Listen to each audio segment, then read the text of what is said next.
है, पढ़ना तो इम्पोर्टेंट ही है। ठीक है, तो चलो पहला क्वेश्चन, चलो ध्यान दो, इधर अब ध्यान दो। अपसारी अभिसारी बहुविकल्पीय के लिए पूछा जाता है। अपसारी दर्पण और अपसारी लेंस, अभिसारी दर्पण अभिसारी लेंस, दोनों में अलग अलग होते हैं। ठीक है, तो ये चीज है। तो अपसारी दर्पण बताओ पहले। अपसारी, अपसारी दर्पण मतलब अपसारी का मतलब अप का मतलब होता है फैला देना, अभि का मतलब होता है इकट्ठा कर देना। ठीक है, तो अप का मतलब क्या होगा? फैला देना। तो जो मुख्य अक्ष के समांतर आने वाली प्रकाश की किरणें होंगी सबको जो दर्पण फैला देगा, ठीक है, वो कौन सा होगा? अपसारी। और जो इकट्ठा कर देगा वो कौन सा होगा? अभिसारी होगा। समझ में आया? तो कौन इकट्ठा करता है? कौन सा दर्पण? अवतल दर्पण इकट्ठा करता है और उत्तल दर्पण फैला देता है। अब एक चीज, ये कंफ्यूजन यही होता है, दोनों पूछा जाता है, दोनों पूछा जाता है। मतलब अवतल दर्पण, अवतल दर्पण अभिसारी है, अभिसारी दर्पण अवतल दर्पण होता है। और यही अगर अभिसारी लेंस की बात करेगा तो उत्तल लेंस होता है। कंफ्यूजन इसमें होती है। अब समझ में आया? तो बहुत आसान क्वेश्चन है ये, लेकिन ये कंफ्यूज करने वाला है। तो अवतल दर्पण अभिसारी, उत्तल लेंस अभिसारी, उत्तल दर्पण अपसारी और अवतल लेंस अपसारी। ठीक है, तो इसमें दोनों उल्टा है, इसको ध्यान रखना। ठीक है, और इसका इंपॉर्टेंट क्या है कि मुख्य फोकस की परिभाषा जो थी उसका जो चित्र होता है वो याद रखो। मुख्य फोकस की परिभाषा पूछी जाती है दर्पण में, दर्पण में मुख्य फोकस की परिभाषा पूछी जाती है। ठीक है, बाकी पोल ध्रुव ये सब कुछ ना पूछे जी। ठीक है, तो देखो उत्तल दर्पण, अवतल दर्पण में दर्पण की ये मुख्य अक्ष, ठीक है, मुख्य अक्ष। देखो इसमें क्या होता है, मुख्य अक्ष के समांतर आने वाली प्रकाश की किरणें दर्पण से परावर्तन के पश्चात जिस बिंदु से होकर जाती हैं या जिस बिंदु पर मिलती हैं उस बिंदु को दर्पण का मुख्य फोकस कहते। चित्र सहित बनाने के लिए आएगा ये परिभाषा जब पूछी जाएगी पहले चैप्टर में, चाहे चित्र बनाने के लिए कहे चाहे ना कहे, अगर पूछा है तो चित्र बनाना ही बनाना है। ठीक है, हो गया ये। मुख्य अक्ष के समांतर आने वाली प्रकाश की किरणें दर्पण से परावर्तन के पश्चात जिस बिंदु पर मिलती हैं उस बिंदु को दर्पण का मुख्य फोकस कहते हैं। इसमें मिलती हैं, अगर दूसरा वाला रहता है तो उसमें मिलती हुई प्रतीत होती है। ठीक है, अगर यही उत्तल दर्पण होगा तो उसमें मिलती हुई प्रतीत होती है। ठीक है, सेम यही कंडीशन होती है लेंस में। लेंस में क्या होता है कि जैसे लेंस होता है, ये लेंस है, लेंस का ये क्या है? मुख्य, ये मुख्य अक्ष है लेंस का। तो इसमें भी सेम परिभाषा, लेंस के मुख्य अक्ष के समांतर आने वाली प्रकाश की किरणें लेंस से, अब इसमें अपवर्तन होगा ना, तो लेंस से अपवर्तन के पश्चात जिस बिंदु पर मिलती है उसे लेंस का द्वितीयक फोकस कहते हैं। कौन सा? द्वितीयक। ठीक है, लेंस पर ये और नहीं, ये इसका प्रथम फोकस है। जिस बिंदु पर मिलती है उसे लेंस का प्रथम फोकस कहते हैं और इसका दूसरा होता है। इसी को अभी उलट दो, इसी को अभी उलट दो। तो लेंस के मुख्य अक्ष के ऊपर स्थित वह बिंदु जिससे चलने वाली प्रकाश की किरण, जिससे आने वाली प्रकाश की किरण, मुख्य अक्ष के ऊपर स्थित वह बिंदु जिससे आने वाली प्रकाश की किरणें लेंस से अपवर्तन के पश्चात मुख्य अक्ष के समांतर हो जाए, मुख्य अक्ष के समांतर हो जाए, इस तरह से मुख्य अक्ष के समांतर हो जाए। ठीक है, मुख्य अक्ष के समांतर हो जाए तो उस बिंदु को लेंस का द्वितीयक फोकस कहते हैं। ये F2 होगा, ये क्या होगा? F1 होगा। फोकस क्लियर होगा? ठीक है, अब देखो इसके बाद परावर्तन के नियम तो पता ही है सबको। ठीक है, परावर्तन, ठीक है, परिभाषा लेकिन एक बार अच्छे से सभी लोग लिख लेना। परावर्तन, ठीक है, कि जब कोई प्रकाश की किरण किसी पालिशदार या चिकनी सतह पर गिरती है तो वह उस सतह से टकराकर वापस उसी माध्यम में लौट आती है। इस घटना को प्रकाश का परावर्तन कहते हैं। परावर्तन के दो नियम, पहला नियम क्या था? आपतित किरण, परावर्तित किरण, आपतन बिंदु पर अभिलंब तीनों एक तल में हो। दूसरा नियम क्या था, आपतन कोण और परावर्तन कोण सदैव बराबर होते हैं, कोण आई बराबर कोण आर। अपवर्तन में क्या था, अपवर्तन में मतलब अपवर्तन होता क्या है अपवर्तन में, ठीक है। अपवर्तन जब प्रकाश की किरण एक माध्यम से दूसरे माध्यम में जाती है तो वह अपने मार्ग से विचलित हो जाती है। विचलित होने की इस घटना को प्रकाश का अपवर्तन कहते हैं, ठीक है। इसके दो नियम थे, कौन कौन से, पहला आपतन कोण, अपवर्तित किरण, इसमें जो किरण दूसरे माध्यम में जाती है उसको अपवर्तित किरण कहते हैं। तो आपतन कोण, अपवर्तित किरण, आपतित किरण, अपवर्तित किरण तथा आपतन बिंदु पर अभिलंब तीनों एक तल में हो। दूसरा क्या था, दूसरा आपतन कोण की ज्या, अपवर्तन कोण की ज्या का अनुपात नियतांक होता है, साइन आई बटे साइन आर बराबर नियतांक, ठीक है, नियतांक, ठीक है। इसी नियतांक को किससे लिखते हैं, एन से लिखते हैं, जिसे माध्यम का अपवर्तनांक कहते, ठीक है। तो अपवर्तनांक की परिभाषा पूछी जाती है कबो कबो, अपवर्तनांक किसे कहते हैं, ठीक है। तो अपवर्तनांक किसे कहते हैं, जब प्रकाश की किरण एक माध्यम से दूसरे माध्यम में जाती है तो आपतन कोण की ज्या तथा अपवर्तन कोण की ज्या का अनुपात एक नियतांक होता है जिसे एन से लिखते हैं, एन को माध्यम का अपवर्तनांक कहते। मतलब ये क्या हुआ, दूसरी परिभाषा, दूसरा नियम, अपवर्तन का दूसरा नियम ही अपवर्तनांक की परिभाषा है, ठीक है। इसे स्नेल का नियम भी कहते हैं, बहुविकल्पीय में पूछा जाता है, स्नेल का नियम है, साइन आई बटे साइन आर बराबर नियतांक दे देगा, या साइन आर बटे साइन आर आई बराबर नियतांक, आई बटे आर बराबर नियतांक, कोण आई बराबर कोण आर, इस तरीके से विकल्प में देगा, ठीक है। ये भी विकल्प के लिए इंपॉर्टेंट है ये वाला, ठीक है। अब ये अपवर्तनांक हो गया, और इसका एक विकल्प मतलब बहुत भयानक बनाता है ये, ठीक है। ये बनाता है अपवर्तन की परिभाषा से, जो ये होता नहीं कि एक माध्यम से जब दूसरे माध्यम में प्रकाश की किरण जाती है तो अपने मार्ग से विचलित होती है। अब जैसे विचलित होती है तो विचलित होने के दो तरीके हुए, उन्हीं दो तरीकों पर आता है, ठीक है। अब जैसे विचलित होने के दोनों तरीकों पर, जैसे ये अपवर्तक पृष्ठ किसी माध्यम का, ये सघन माध्यम है, ठीक है। जब प्रकाश की किरण यहाँ से आए तो उसको जाना था इस तरीके से, लेकिन वो ना जा करके इस तरीके से या तो नीचे की तरफ मुड़ती है या तो ऊपर की तरफ मुड़ती है, तो दो तरीके से मुड़ रही है ना। अगर इस पर हम अभिलंब डाल रहे हैं, ये क्या खींच दिए, अभिलंब, ठीक है, लंब लिखो चाहे अभिलंब लिखो, ठीक है, अभिलंब डाल दिए तो ये अभिलंब की ओर या तो झुकेगी या अभिलंब से दूर हटेगी। बहुविकल्पीय क्वेश्चन में पूछा जाता है, पूछा किस तरीके से जाएगा, जब एक प्रकाश की किरण सघन माध्यम से विरल माध्यम में जाती है तब ऑप्शन देगा, ठीक है, कि अभिलंब की ओर झुकेगी, अभिलंब से दूर हटती है, इस तरीके से ऑप्शन देगा, ठीक है, या विरल से सघन में जाए तो, ठीक है। तो जैसे देखो ये कौन माध्यम है, ऊपर वाला सघन है, नीचे वाला कौन सा है, विरल माध्यम है, ऊपर का सघन माध्यम, नीचे का। जब प्रकाश की किरण सघन माध्यम से विरल माध्यम में प्रवेश करती है तो वो अभिलंब से दूर हटती है, अभिलंब से दूर हटती है। तो ये आ रही इधर तो जाना चाहिए था सीधे, लेकिन सीधे न जाके अभिलंब से दूर हट जाती है, ठीक है। और ये इसी का उल्टा होता है, इसको उल्टा देख लो इधर से, तो जब विरल से सघन में जाएगी तो अभिलंब की ओर झुक जाएगी, अभिलंब की ओर झुक जाएगी, ठीक है। ये बहुविकल्पीय के लिए इंपॉर्टेंट है, ये वाला क्वेश्चन बहुविकल्पीय के लिए इंपॉर्टेंट है, ठीक है। ये हो गया हमारा अपवर्तन का नियम, ठीक है। अब दर्पण के द्वारा प्रतिबिंब के बनने का नियम, ये भी पूछा जाता है, तीन नियम जो होते हैं दर्पण के द्वारा प्रतिबिंब बनने का नियम, ठीक है। दर्पण के द्वारा प्रतिबिंब बनने के कितने नियम थे, तीन नियम, ठीक है, कितने नियम, तीन। तो पहला नियम क्या था, अवतल दर्पण का हम पढ़ रहे हैं, ठीक है। अवतल दर्पण में तीन नियम थे, तो एक था मुख्य अक्ष के समांतर आने वाली प्रकाश की किरणें दर्पण से परावर्तन के पश्चात मुख्य फोकस से होकर जाती, पहला नियम। दूसरा नियम क्या था, दूसरा नियम क्या था,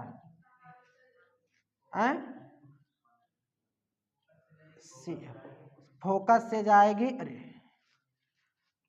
फोकस से जाएगी तो मुख्य अक्ष के समांतर हो जाएगी। तीसरा क्या था, केंद्र से जाएगी तो उसी माध्यम में इधर से आएगी, इसी माध्यम में वापस लौट जाएगी। इन्हीं तीन की सहायता से जो छइयों चित्र बनते हैं, इन्हीं में से किसी दो को ले लो, छइयों चित्र बना दो।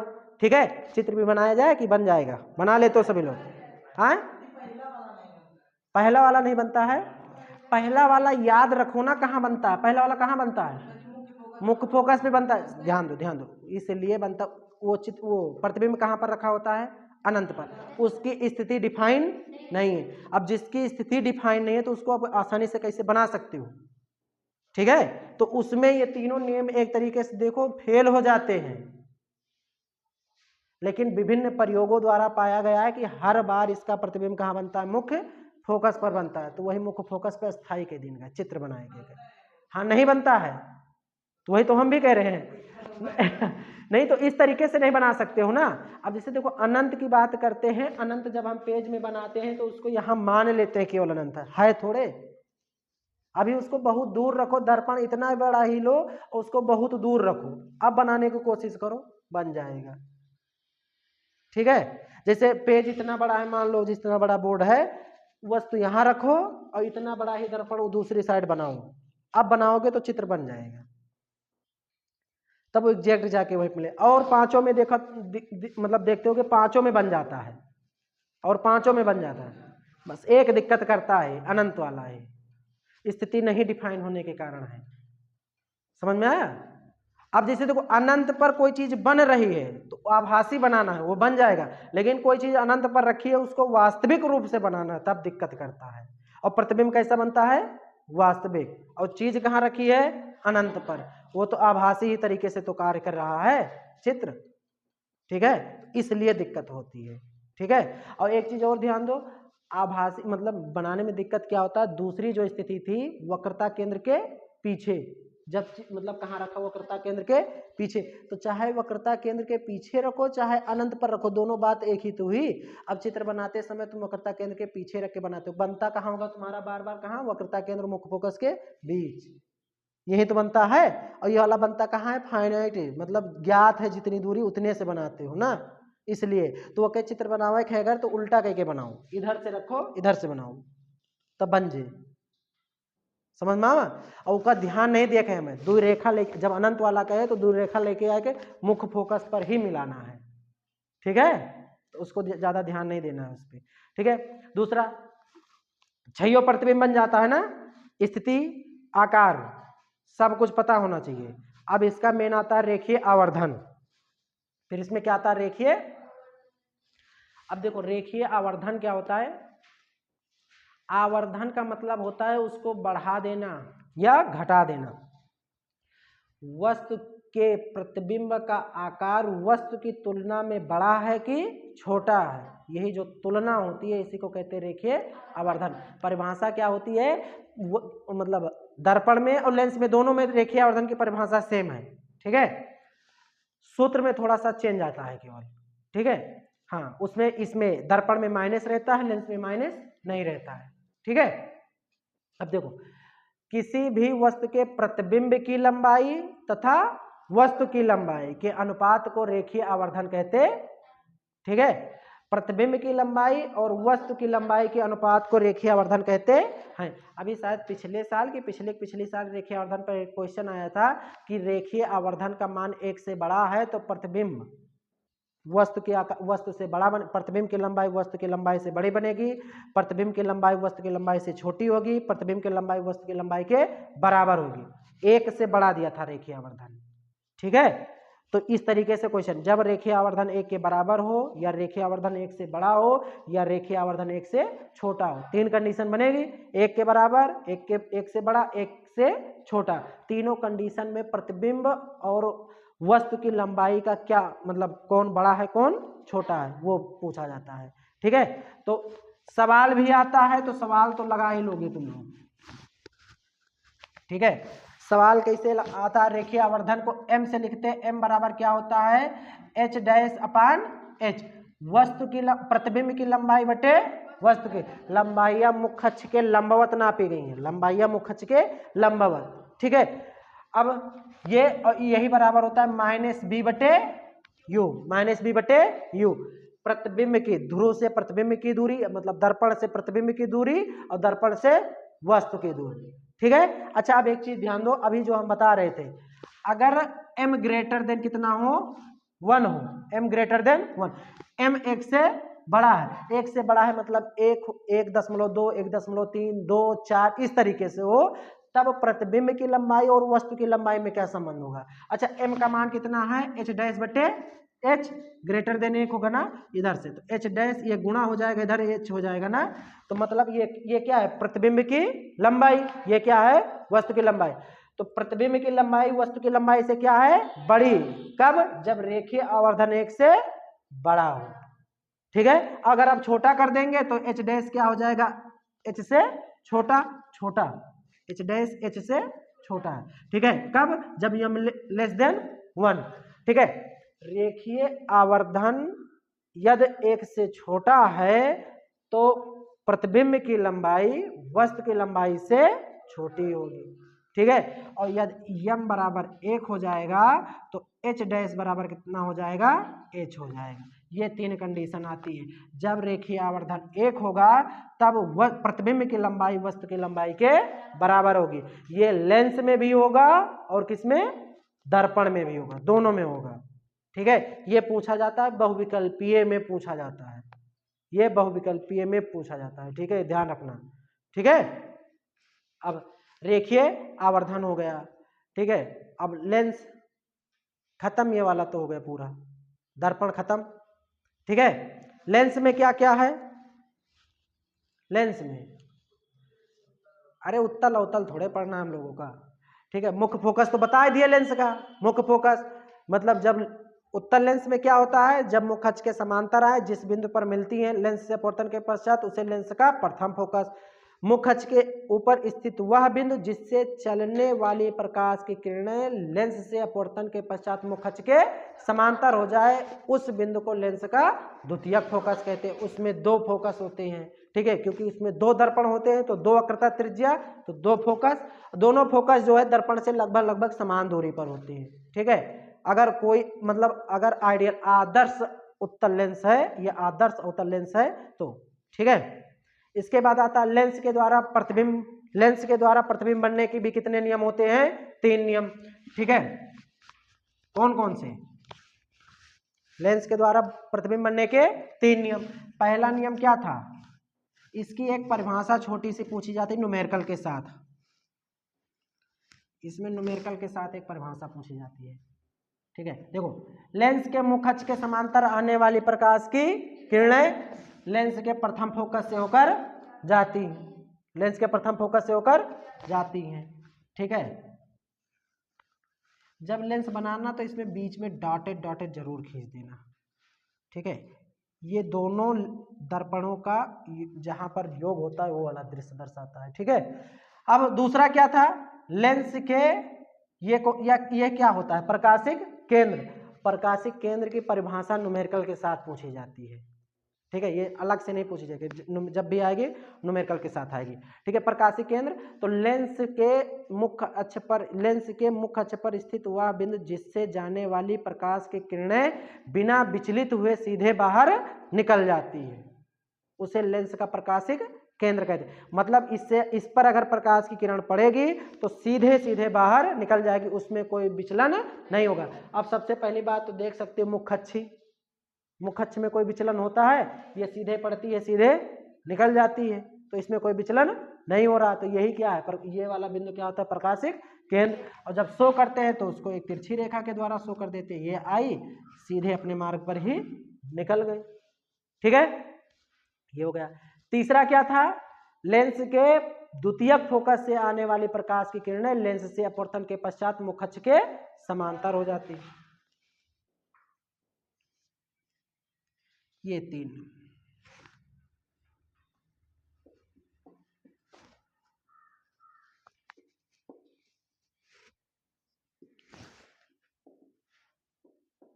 जब उत्तल लेंस बनाओगे तो f1 उधर हो, अवतल लेंस बनाओगे तो f1 इधर होगा, f2 इधर होगा। ठीक है, समझ में आ गया तीनों। इसका चित्र बनाना पड़ेगा। ठीक है, पहला वाला कितनी दूरी पर था,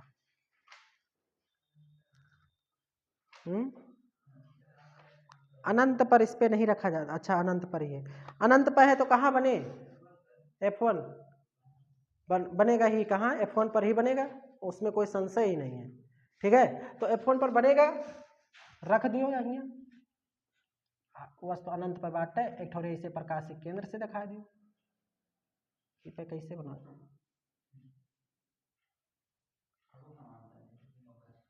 अच्छा हाँ, ये सीधा तो आएगा ही नहीं, पहली बात तो इस पे सीधा बनाएंगे ही नहीं, सीधा कैसे बना देंगे, जिससे कोई वस्तु बहुत दूर रखी है, हम दर्पण इतना सा लिए हैं तो इस पर सीधी रेखा थोड़े खींच सकते हैं अनंत से, तो सीधा नहीं खींच सकते। तो इसमें जब भी बनेगी तो कैसे बनेगी, तिरछी ही बनाएंगे। ठीक है, तो एक ले लो कहाँ से, प्रकाशिक केंद्र से, इसको सीधा बनाओ बस, केवल कहीं से बना दो कि F2 के जहां काटे वहीं पर प्रतिबिंब बना दो, F1 ले दो, काम खत्म।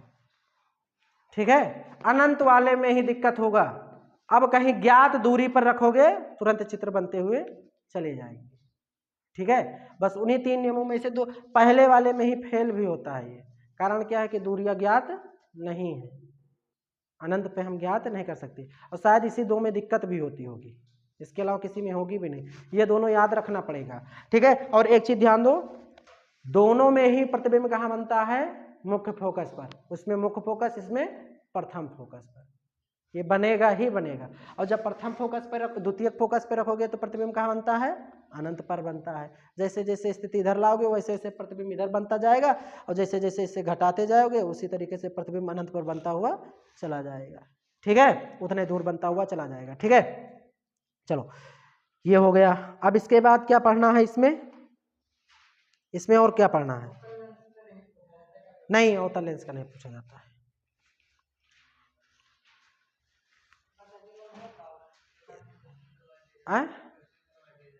क्वेश्चन जैसे कौन सा क्वेश्चन करा दे, जैसे क्वेश्चन आया था इसमें, इसके सारे क्वेश्चन आज हल कर डालना।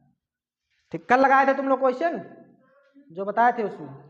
ठीक है, इसमें आज कितने क्वेश्चन हैं, 22 क्वेश्चन हैं, 22 लग जाएगा, बहुत आसानी से लग जाएगा, 22 मिनट लगेगा, 22 मिनट ही तो लगेगा, 23 मिनट मान लो लगेगा। ठीक है ठीक है, तो इसमें देखो बहुत, इसमें अधिकतर क्वेश्चन जैसे देखो, फोकस दूरी वक्रता त्रिज्या की आधी होती है, फोकस दूरी वक्रता त्रिज्या की आधी होती है। ठीक है, लेंस का सूत्र और दर्पण का सूत्र पता होना चाहिए। लेंस का सूत्र क्या होता है, 1/b - 1/u = 1/f। ठीक है, दर्पण का सूत्र 1/b + 1/u = 1/f। दर्पण वाले में प्लस होता है, लेंस वाले में माइनस होता है। ठीक है, अब देखो, हाँ क्या,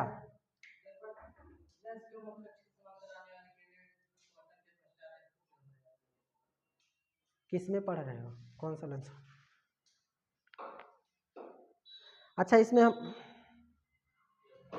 अच्छा इसमें F1 F2 ठीक तो लिखा है,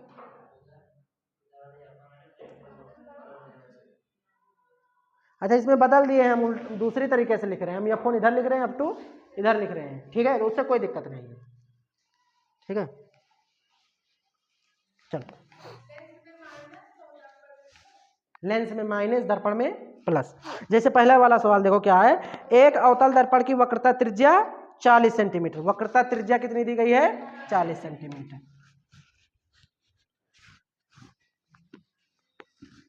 तुम लोग इतना ध्यान रखना, एग्जाम में क्वेश्चन थ्योरी पूरी आ रही है और न्यूमेरिकल जो है 60% आवता है तुम्हें, लेकिन न्यूमेरिकल लगा के थ्योरी नहीं लिखेगी। फिर भी समझ में आया मैंने क्या कहा, न्यूमेरिकल में अगर 60% लिख के आए हो, नहीं नहीं ऐसा नहीं है। हाँ हाँ, देखो कारण क्या है, हम तुम्हें बताते हैं कारण क्या है। देखो कारण इसमें ये होता है कि जो हाई स्कूल के कॉपी चेक करते हैं टीचर, अधिकतर टीचर जो विज्ञान की कॉपी चेक करते हैं वो बायो वाले होते हैं, बायो वाले। ठीक है, और बायो वाले के मैथ कमजोर रहा थे तो सवाल लगाए हो तो उनका लगत है कि इस बच्चे को न्यूमेरिकल बहुत अच्छे से आ रहा था, तभी तो इसने न्यूमेरिकल लगाया है, ठीक है। तो मैं जो है नंबर दे दिए थे इंटर में नहीं कर सकते हैं, इंटर में नहीं कर सकते। कारण क्या होता है, इंटर के जो टीचर्स होते हैं वो पीजीटी के थ्रू जाते हैं, तो उनके मेन सब्जेक्ट वही रहते हैं। जैसे टीजीटी के जो एग्जाम होता है उसमें जो मतलब विज्ञान वाले होते हैं, तो उसमें विज्ञान में फिजिक्स के अलग से नहीं होते टीचर, वो विज्ञान के टीचर ले जाते हैं। तो विज्ञान में जैसे रहा था, जिससे हम मैथ से पढ़े ना, मुँह दे सके थे बीएससी फाइनल में जो विज्ञान मतलब फिजिक्स लिया हो और मैथ लिया हो, वो भी साइंस का टीजीटी के साइंस के पेपर साइंस का फॉर्म भर सकते थे, विज्ञान के टीचर बन सकते थे। लेकिन पीजीटी में अगर तुम मैथ के टीचर बनेगे तो मैथ से एमएससी किए हो, फिजिक्स के बनेगे तो फिजिक्स से एमएससी किए हो, पर्टिकुलर सब्जेक्ट मांगा था, तो उनका पर्टिकुलर सब्जेक्ट के नॉलेज रहा, तो वो पर्टिकुलर टीचर कॉपी चेक करते हैं, तब उम्मा नहीं कह सकते हैं मेरे हाई स्कूल में। हाँ नहीं, हाँ तीनों एक ही टीचर चेक करता है तीनों का, तभी तो कह रहे फायदा है, तभी तो जैसे देखो कभी कभी क्या होता है इसमें कि कभी कभी क्या होता है कि अगर कोई मैथ का टीचर पा गया है कॉपी चेक करने को, बायो में खूब नंबर देगा वो।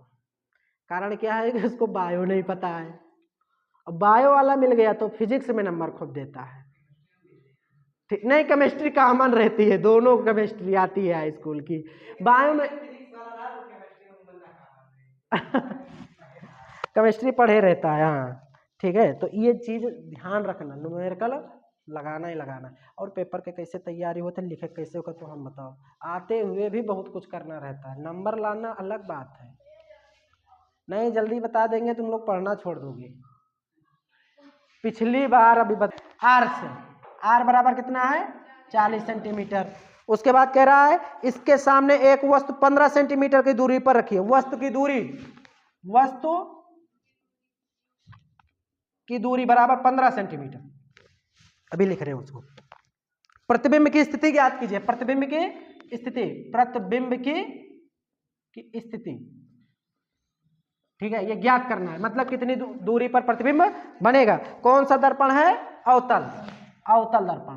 एक चीज और ध्यान दो, ये चिन्ह प्रपाटी का जो होता है फॉलो करता है, सिंबल मतलब निशान जो है हर एक चीज का चिन्ह प्रपाटी से लिया जाता है। जैसे वाई अक्ष एक्स अक्ष, वाई अक्ष के इस तरफ वाला कैसा होता है ऋणात्मक, इस तरफ वाला धनात्मक। इसी तरीके से दर्पण जब लेते हैं हम, तो दर्पण के जो बाईं तरफ रखे गए सारे के सारे निशान कैसे ले जाएंगे, ऋणात्मक, दाएं तरफ वाले कैसे ले जाएंगे, धनात्मक। बस इतना याद रखना है, ठीक है। क्या हुआ, दाईं तरफ रखा नहीं जाता है, जो चीज बनेगा रखा जाएगा, सब चीजों पर डिपेंड करता है। जितनी भी चीजें दाईं तरफ होंगी सबके निशान धनात्मक, और जितनी चीजें बाएं तरफ होंगी सबका निशान ऋणात्मक, ये चीज देखा जाएगा, ठीक है। रखते हैं नहीं रखते इससे कोई मतलब नहीं है, ठीक है। रखा कहाँ जाएगा, सब रखते हैं तो इधर ही है, ठीक है। अब जैसे देखो वक्रता त्रिज्या इसकी इधर ही तो होती है, तो वक्रता त्रिज्या कैसे होगी, ऋणात्मक। फोकस भी इधर ही होता, तो फोकस क्या होगा, ऋणात्मक। तो एफ बराबर क्या होगा, r/2। r का मान कितना रखेंगे, -40, कितना आएगा 20 सेंटीमीटर, ठीक है। बी वस्तु की दूरी, वस्तु है ना, वस्तु को किससे लिखते हैं, u। वस्तु इधर ही तो रखेंगे, तो उसका भी निशान कैसा होगा, माइनस, तो -15 सेंटीमीटर। बी ज्ञात करना है।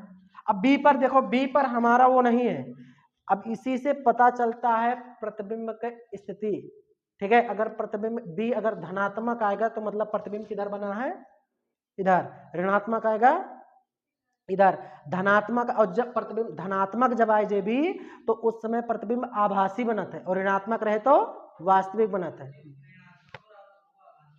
कब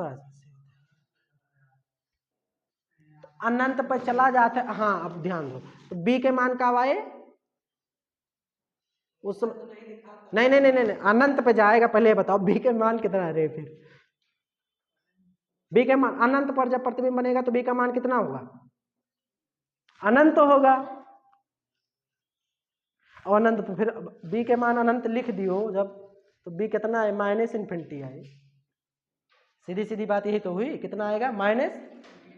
अब तो ये तो ऐसे कह रहा भाषी है, इन्फिनिटी जहाँ लाग गा जेकर बारे में हमें पता नहीं बाटे हम ओका कैसे कह देव ज्ञात बाटे। हाँ, नहीं तो फिर माइनस ये फाइनाइट वैल्यू में बात की जा रही है, ठीक है। चलो अब देखो दर्पण के सूत्र क्या होता है, दर्पण का सूत्र, दर्पण के सूत्र से कम से कम 2-2 3-3 क्वेश्चन हर एक चीज़ों के जैसे सीरियल मतलब जिस तरीके से एग्जाम में लगाना उस तरीके से लिख के लगा लेना, ठीक है। नहीं कारण क्या होता है क्वेश्चन तो आता रहेगा और वहाँ लगाई हो रफ के तरीके से। पिछली बार की गलती हम तुम्हें बताते हैं, पिछली बार दीपांशी के मैथ में 78 नंबर है और तुम लोग देखते हो पढ़ने में कितनी ठीक है, तुम लोग देखते भी हो। 78 नंबर इनका कैसे आए तुमको बताएं, क्वेश्चन सब लगा के आई थी और मतलब मूर्खता वाला काम क्या किए हैं कि जब रफ किया जाता है तो बाईं तरफ जैसे इस तरफ रफ करते हैं इस तरफ फेयर करते हैं, रफ पहले एक भी नहीं काटी थी, काटी ही नहीं थी एक को, और जब बाद में काटना शुरू किए तो 6 क्वेश्चन फेयर वाला काट आई हैं और उसके बाद जब काट दी उसके बाद इनको ध्यान आया तो अब पेन से मिटेगा तो उसको मिटा रहे थी, लिख के आई थी तो 78 अब उन नहीं लिखी भी कुछ नहीं, अब उनके दिमाग नहीं काम कर रहा था, पूछो बताएंगे। तो ये हालत थी, हाँ चेक हो जाता। अब मतलब बात ये रहती है कि अब जैसे कटा है क्वेश्चन तो मतलब टीचर को भी तो संशय होगा चेक करने में, काहे चेक करेगा वो, अब चाहे तुम सही लगाए हो चाहे गलत लगाए हो, नहीं हर एक पेज पे करो कोई दिक्कत नहीं है, लेकिन शुरू से ध्यान रखना तुम लोग ये मत गलती करना, नहीं तो अब मतलब नुकसान, अब उनको तो पता है कि कहाँ गलती हुई है, ठीक है। और जो नंबर काट के आई थी 3-4 क्वेश्चन काटी थी जो पीछे का और सब लॉन्ग वाला क्वेश्चन काटी थी 6 नंबर वाला, और जितने क्वेश्चन काटी थी सब क्वेश्चन उनको अच्छी तरीके से और संयोग से एक दिन पहले सब पढ़ी थी, यहीं पढ़ाए थे, और सब जब पेपर देखे हम बहुत खुश थे कि हमें लगा कि सबका पेपर बहुत अच्छे से हुआ होगा। क्वेश्चन जब सब पढ़ा हुआ था सब, जो एक क्वेश्चन जब कोई बच्चा 10 बार लगाया हो तो विश्वास हो ही जाता कि हो जाएगा,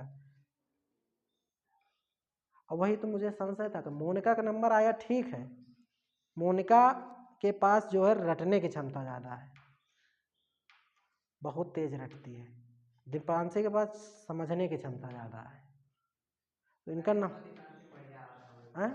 नहीं साइंस में भी ज़्यादा, इनका एवरेज में था, सबसे ज़्यादा सामाजिक विज्ञान में था।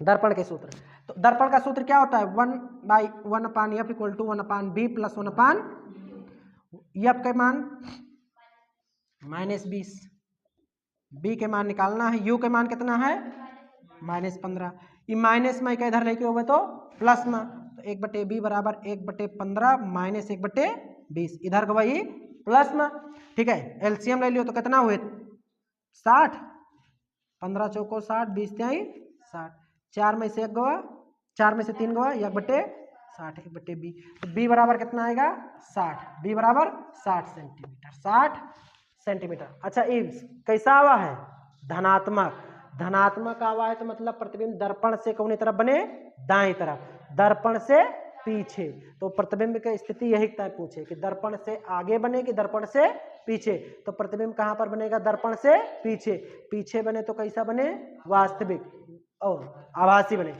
अवतल है ना तो इसमें कैसा बनेगा आभासी, सीधा भी बनेगा, आभासी सीधा बड़ा भी बनेगा, ठीक है समझ में आ गया ना। तो इतना नहीं लिखना था, स्थिति पूछेगा तो बताना है कि दर्पण से आगे बनेगा कि दर्पण के पीछे, तो दर्पण के पीछे वो और कितनी दूरी पर बनेगा 60 सेंटीमीटर की दूरी पर बनेगा, ठीक है। एक क्वेश्चन इसमें गुने वाला आता है, सबसे ज्यादा इंपॉर्टेंट वो है, और बाकी लगाना तुम लोग। एक क्वेश्चन आता है गुने वाला है, हाँ लेंस का करा रहे, पहले एक गुने वाला करा दे।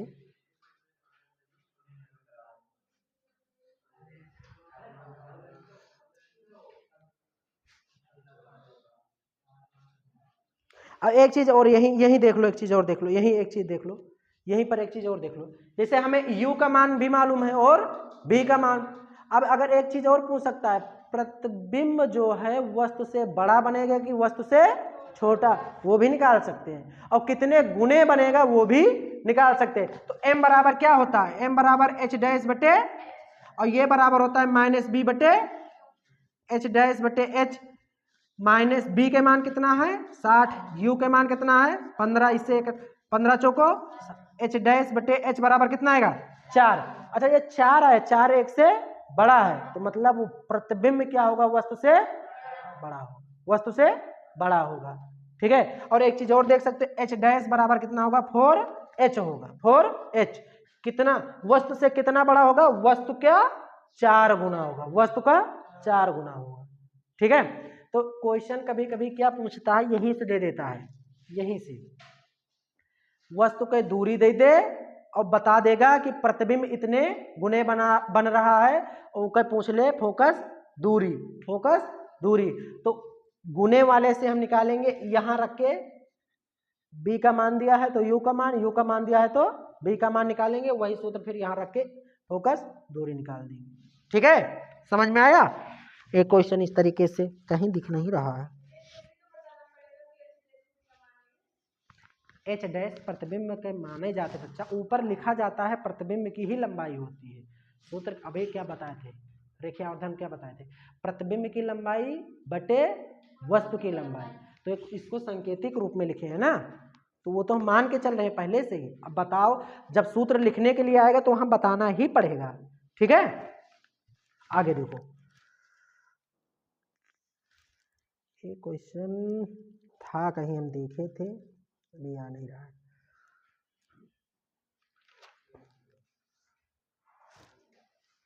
चलो इसमें दिया नहीं गया है अभी।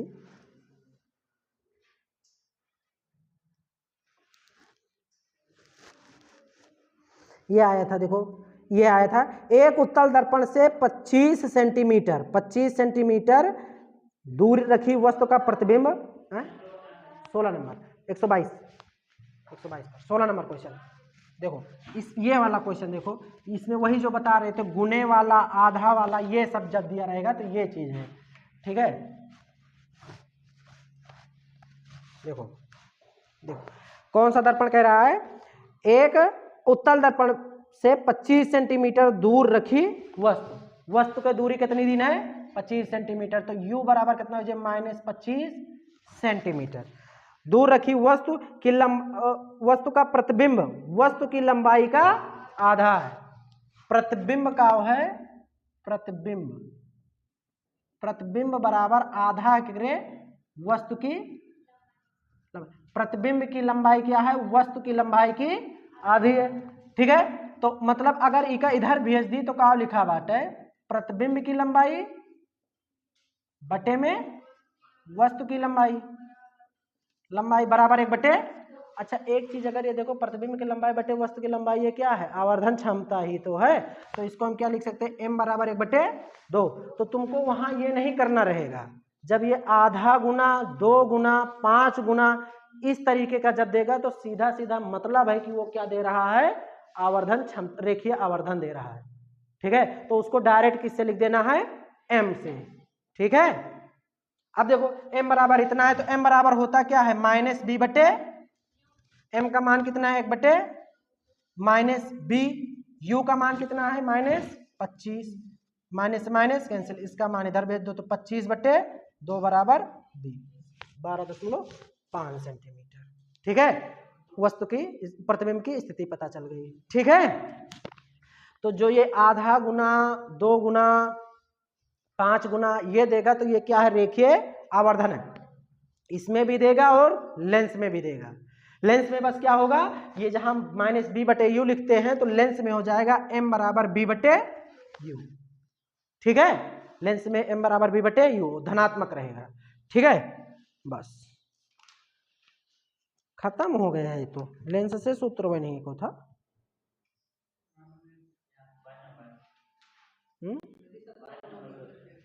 22 नंबर यही तो है 22। अब इसको क्या बताएं, इसको क्या बताएं, रेखीय आवर्धन का क्या बताएं, यही सूत्र बार बार यूज करना है, 1/f = 1/b - 1/u।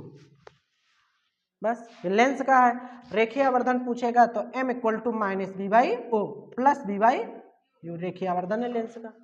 ठीक है, परिभाषा लेंस की वही सेम रेखीय आवर्धन की, प्रतिबिंब की लंबाई बटे वस्तु की लंबाई को रेखीय आवर्धन कहते हैं। कौन सा 17 नंबर बताना पड़ेगा क्या है। अच्छा अपवर्तनांक वाला, हाँ ये वाला एक दिन इसको बहुत ढूंढे हैं, ये बताना बहुत जरूरी है। ये देखें तुम्हारे में इस तरीके से होगा। पहले एक चीज हम लिखने को लिए बता रहे हैं, ये देखो अपवर्तनांक जो निकाला जाता है, ठीक है, इसमें कितना कितना दिया है उस हिसाब से बताइए। देखो जल तथा कांच में प्रकाश की चाल दी गई है और पूछ रहा अपवर्तनांक बराबर, पहले सूत्र ध्यान दो क्या होता है अपवर्तनांक। अपवर्तनांक क्या होता है, जब किसी पदार्थ का अपवर्तनांक निकालते हैं तो किसी के सापेक्ष निकालते हैं। अगर किसी के सापेक्ष नहीं दिया गया तो हम किसके सापेक्ष निकाल देते हैं, वायु के सापेक्ष। तो अपवर्तनांक क्या होता है, वायु में प्रकाश की चाल बटे माध्यम में प्रकाश की चाल, ये जो निकल कर आता है यही होता है अपवर्तनांक। ठीक है, माध्यम का अपवर्तनांक। तो अपवर्तनांक बराबर क्या हो जाएगा, वायु की चाल, अरे वायु में प्रकाश की चाल, वायु में प्रकाश की चाल, चाल बटे माध्यम में प्रकाश की, माध्यम में प्रकाश की, प्रकाश की चाल, माध्यम में प्रकाश की चाल, ये होता है क्या अपवर्तनांक। माध्यम जैसे जल में, कांच में, इस तरीके माध्यम में प्रकाश की चाल। ठीक है, अब जैसे क्वेश्चन पूछ रहा है, क्या क्वेश्चन पूछ रहा है कि जल तथा कांच में प्रकाश की चाल, जल को हम लिख रहे हैं, जल में प्रकाश की चाल BW से लिख रहे हैं, बेग किसका, वाटर का, बेग ऑफ वाटर कितना दिया गया है 2.25 गुणे 2.25 गुणे 10 घाते 8 मीटर प्रति सेकेंड, 8 मीटर प्रति सेकेंड। ठीक है, और कांच में प्रकाश की चाल, कांच में प्रकाश की चाल BG, glass, velocity of glass, ठीक है, BG इक्वल टू 2.0 गुणे 10 घाते 8 मीटर प्रति सेकेंड। ठीक है, अब माध्यम के पहले प्रकाश की चाल निकाला, उसके बाद हम लिख देंगे। ठीक है, तो देखो इसमें म्यू से लिख रहा है, लेकिन हम लोग यन से लिखेंगे अपवर्तनांक को। ठीक है, यन से लिखो सभी लोग, ज्यादा ठीक रहता है। ठीक है, म्यू है। ठीक है, तो पानी का अपवर्तनांक, पानी का अपवर्तनांक, पानी के अपवर्तनांक को हम लिख रहे हैं किससे, ANW से। AN पानी का अपवर्तनांक वायु के सापेक्ष, एयर वायु के सापेक्ष। ठीक है, पानी का अपवर्तनांक ANG। तो ये क्या होगा, वायु में प्रकाश की चाल, वायु में प्रकाश की चाल कितनी होती है, C से लिखते हैं ना, वेलोसिटी ऑफ लाइट, वायु में कितना C, 3 गुणे 10 घाते 8। तुम लोग सोच रहे हो, इससे पहली बार सुन रहे हो, प्रकाश की चाल नहीं पता है, वायु में प्रकाश की चाल है, क्या बताएं तुम लोग, तो ऐसे भूल जाओगे इतनी छोटी चीज। जीव विज्ञान कितना पढ़ लिए तुम लोग हैं। तो 3 गुणे 10 घाते 8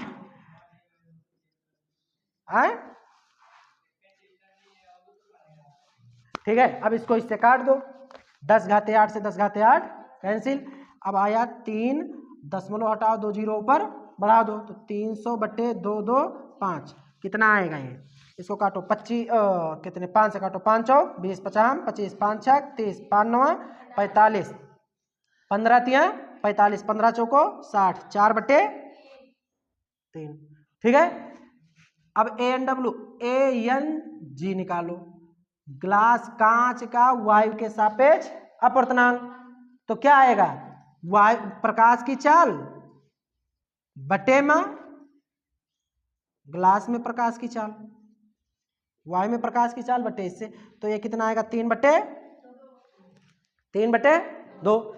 अब हमें देखो ANW पता है, ANG पता है। अब देखो हमको निकालना क्या है, पानी के सापेक्ष कांच का अपवर्तनांक,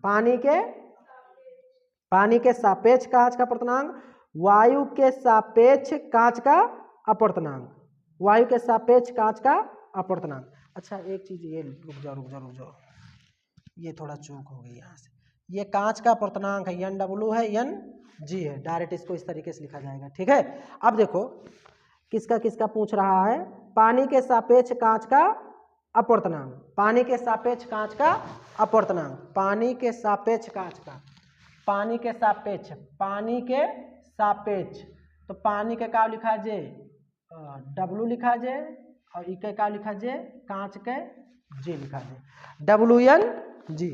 ठीक है, WN_G पानी के सापेक्ष कांच का अपवर्तनांक। ठीक है, तो WN_G। अब इसमें एक चीज ध्यान देना, जो आगे लिखा जाएगा वो नीचे रहेगा और जो पीछे लिखा जाएगा वो ऊपर रहेगा। तो पहले का लिखबा NG और फिर का लिखबा NW, NG_NW। यहाँ से हमें पता है NG_NW मान रख दो। तो 3/2/4/3, 4/2 दूनी 4, यह गुणा हो जाएगा 3 त्रिका 9 और 3 है, बहुत ज्यादा आएगा वह, कुछ गलत कटेगा। 3/2 4, अरे हाँ गलत कटेगा, गलत कटा है। देखो 3/2 बटे में 4/3। ठीक है, ये ऊपर जाए तो कितना हो जाए 3 त्रिका 9 और 4 दूनी 8। ये हाँ अब सही है। तो ये कितना है, बस इतने आंसर लिख दो, बटे में लिख दो, दशमलव जरूरी थोड़े है। ठीक है, दूसरा क्या पूछ रहा है, वायु के सापेक्ष कांच का, वायु के सापेक्ष कांच का AN_W, वो AN_G, वायु के सापेक्ष कांच का, तो ये क्या आएगा NG/NA, NG/ रख दियो, Na निकाले नहीं वहां, Na कितना होगा, एक ही होगा, Na कितना होगा, एक। ठीक है,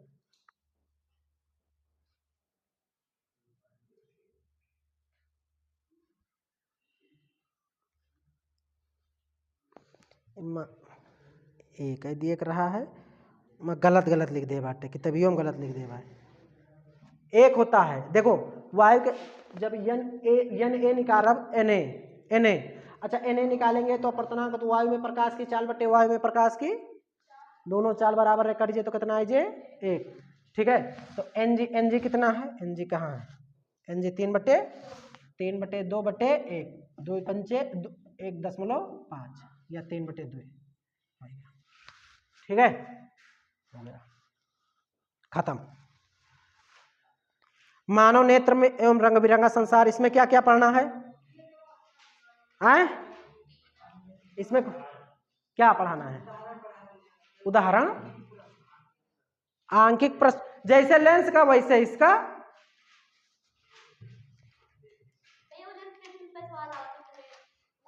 प्रिज्म पे सवाल कहाँ आता है, प्रिज्म पे सवाल कहाँ आता है,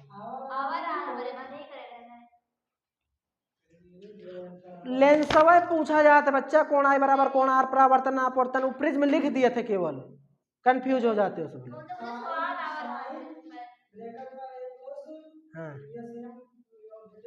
अरे वो बच्चा तुमरे मई के आवे ना करे, दे हिंडा हुए, फिर वो विचलन कोण क्या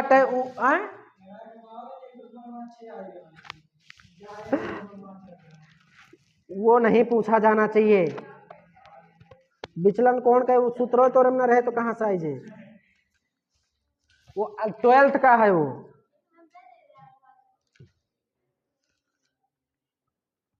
चलो ठीक है, हाँ इसके लेंस की क्षमता का सूत्र आवत है, या याद कर, मात्रा का भी पूछा जाता है। P बराबर होता है 1/F, F किसमें हो, मीटर में। P बराबर होता है 100/F, F किसमें हो, सेंटीमीटर में। इसका सबसे इंपॉर्टेंट होता है मात्रक, मात्रक इसका क्या होता है, डायोप्टर, डायोप्टर ये पूछा जाता है बहुविकल्पीय में। ठीक है, एक है मात्रक होता है, डायोप्टर लिखा जाता है 1/मीटर का, यहाँ डायोप्टर लिख दी जाता है। और क्या हुए, फोकस दूरी, फोकस दूरी की मात्रा क्या होता है, मीटर। एक्चुअली में देखा जाए 1/मीटर तो मात्रा काटे, मीटर इनवर्स, वही मीटर इनवर्स का क्या लिख देगा है, डायोप्टर। हो सकता है ये मनुष्य का नाम ही हो, संभावना यही ज्यादा है। चलो ये तो खत्म हो गई पूरी फिजिक्स आज। विद्युत भी पढ़ चुके हो तुम लोग, चुंबक भी पढ़ चुके हो तुम लोग, ये भी पढ़ चुके हो,